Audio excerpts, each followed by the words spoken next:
So we are here again with a very good question.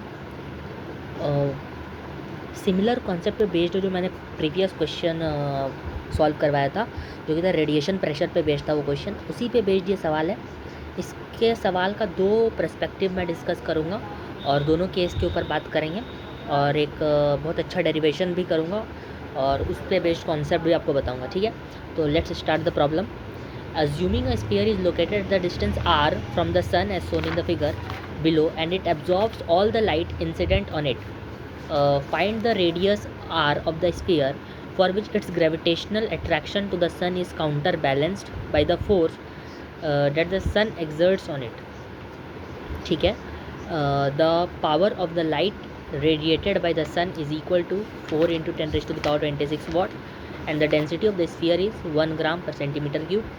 जी की value दे रखी है आपको, पाई की वैल्यू दे रखी है और मास ऑफ सन दे रखा है. अब एक बात को समझिएगा कि जो सन होगा ये बॉडी को क्या कर रही है, अट्रैक्ट कर रही होगी और सन से जो रेडिएशन जा रहा होगा बॉडी पे वो एक रेडिएशन प्रेशर क्रिएट कर रहा होगा जिसके कारण फोर्स इस डायरेक्शन में लग रहा होगा और वो काउंटर बैलेंस कर रहा होगा, जो ग्रेविटेशनल फोर्स ऑफ द सन है उसको काउंटर बैलेंस कर रहा होगा.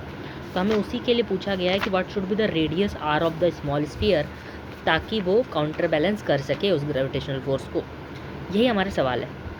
इसमें प्रोसीड होने से पहले हम लोग इसको सॉल्व करते हैं. चलिए समझते हैं सवाल कैसा सॉल्व होगा. तो अगर हम समझें कि अगर स्फीयर को हम इस केस में, क्योंकि जो क्वेश्चन का डेटा है वो हमें ये प्रिवेल करता है कि स्फीयर को हम लोग छोटा मानना है बहुत सन के कंपैरिजन में. सन को एक लार्ज बॉडी मानना है और स्फीयर को एक छोटा बॉडी मानना है. ठीक है, अगर सन एक लार्ज बॉडी स्फीयर एक छोटा बॉडी है तो होगा क्या कि जो सन से रेज आ रही होगी those rays will be almost parallel.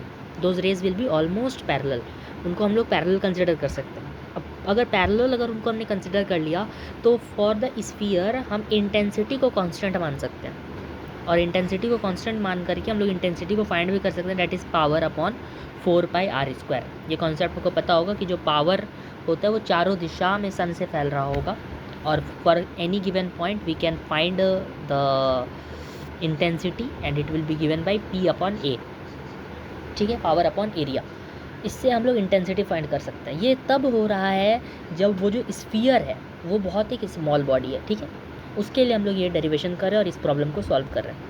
तो आपको सिंपली पता है कि फोर्स जो होता है वो होता है rate of change of momentum. अगर रेज ऐसे पैरेलल आ रही होगी और वो स्फीयर पर आकर ऐसे टकराती है तो वो उसी डायरेक्शन में रुक जाएगी, एब्जॉर्ब हो जाएगी और उसके कारण एक रेडिएशन फोर्स और क्रिएट होगा. ठीक है, तो हम लोग सिंपली लिखेंगे फोर्स को rate of change of momentum. Momentum अगर एन रेज आती है तो उनका मोमेंटम होगा NH/λ डिवाइडेड बाई T और अगर C से मल्टीप्लाई डिवाइड कर देते हैं तो ये बन जाता है power upon speed of light. ठीक है, और पावर को लिख सकते हैं इंटेंसिटी इंटू एरिया. लेकिन मैंने आपको पिछले वीडियो में बताया था कि जो एरिया हम लोग लेते हैं वो अलॉन्ग इंटेंसिटी लेते हैं.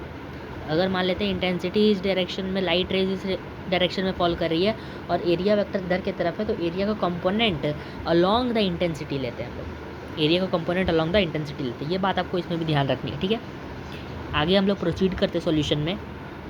नाउ वी सी कि जो आपका फोर्स आता है वो क्या आ गया I/C इंटू जो एरिया. तो एरिया जो आपका होगा वो प्रोजेक्शन वाला हर एक पॉइंट का अगर हम प्रोजेक्शन लेंगे A cos थीटा हर एक पॉइंट का स्फीयर में तो that will give the projected area. A cos theta का कंपोनेंट हमें एक प्रोजेक्टेड एरिया देगा जो कि होगा πr². एक डिस्क दे देगा, प्रोजेक्टेड एरिया हमें डिस्क दे देगा. जैसे हम लोग फ्लूइड मैकेनिक्स में प्रोजेक्शन एरिया निकालते हैं, इलेक्ट्रोस्टैट में प्रोजेक्शन एरिया निकालते हैं, बिल्कुल सेम कॉन्सेप्ट के हिसाब से ये A cos थीटा का जब हम लोग इंटीग्रल करते हैं ना तो हमें प्रोजेक्टेड एरिया देता है and that is equal to πr². ठीक है, और जब हम लोग इस पर मल्टीप्लाई करते हैं तो जो हमारा फोर्स आ जाता है वो होता है P/4C capital R² upon small r². और इसको जब हम लोग ग्रेविटेशनल फोर्स जो कि है G capital M small m divided by R² से इक्वेट करते हैं तो हमारे रेडियस की वैल्यू 6 मीटर आ जाती है. मास आप निकाल सकते हैं वॉल्यूम इंटू डेंसिटी से और सन का मास आपको दिया हुआ है और R दूरी दे रखी है तो इससे आप जो रेडियस ऑफ द स्फीयर है वो आप कैलकुलेट कर सकते हैं. लेकिन जो मेन पॉइंट था इस क्वेश्चन को डिस्कस करने का वो ये नहीं था. वो ये था कि अगर sphere comparable to size of sun हो जाता है या वो साइज़ उसका बड़ा होता है तो इन दैट केस हम लोग इंटेंसिटी को हर एक पॉइंट पे सेम नहीं मान सकते, पैरेलल नहीं मान सकते रेस को, तो इंटेंसिटी को हर एक पॉइंट पे सेम नहीं मान सकते। Then how we will proceed with such a problem and such case. तो उसके लिए भी मैंने आपको बता रखा है। फिर हम लोग यूज़ करते हैं फ्लक्स ऑफ इंटेंसिटी का concept of flux of intensity, उससे हम लोग फोर्स निकालते हैं। तो बेसिकली जो फोर्स होता है ना, वो फ्लक्स ऑफ इंटेंसिटी ही होता है। ये मैं आपको डेरिवेशन के थ्रू अगर बताना चाहूँ तो इस तरह से बता सकता हूँ कि आपने जो इंटेंसिटी उस पॉइंट पे लिखा, जैसे फोर्स को अगर आप देख रहे होगे तो it is I/C into pi R square. So intensity का जो फ्लक्स होगा ना, वही हमें फोर्स दे देगा। Just a minute, I am showing you how it is derived. तो देखिए यहाँ पे फोर्स को हमने लिख रखा है आई, यहाँ से समझिएगा, यहाँ से हमने फोर्स को लिख रखा है IA/C, ठीक है। और इंटेंसिटी डॉट I इंटू ए, और एरिया का वो वाला कंपोनेंट जो इंटेंसिटी के अलॉन्ग है, मतलब IA cos थीटा।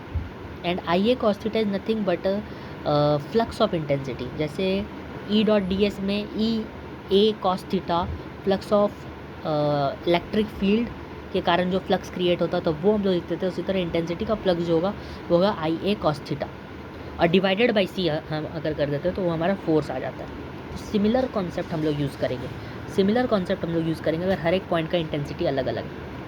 अब इसके लिए मैं आपको एक एनालॉगस बनाना चाहूँगा कि अगर इलेक्ट्रिक फील्ड किसी भी पॉइंट पे हम लिखते हैं तो वो लिखते हैं KQ/R²। एंड अगर उसको एक्सपेंड करें तो वो होता है 1/4 pi epsilon not Q/R²।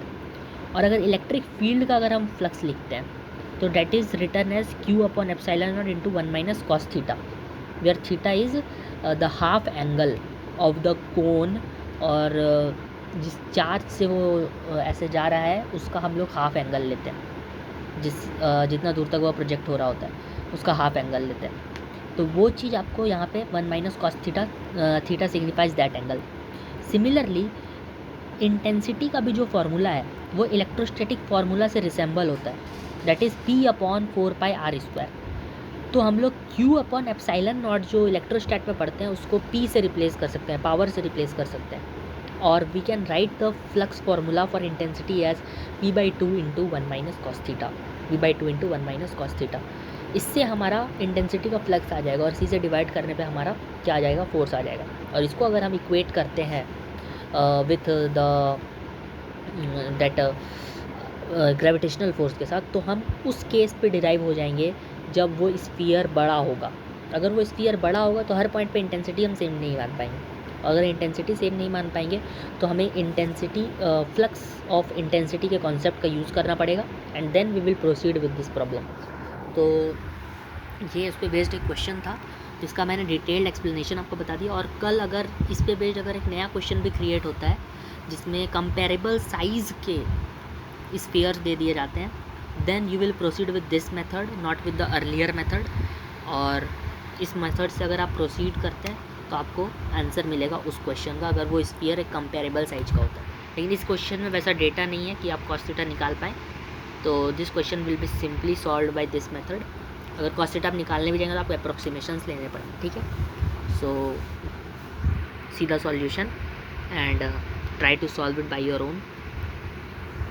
Thank you for joining the session.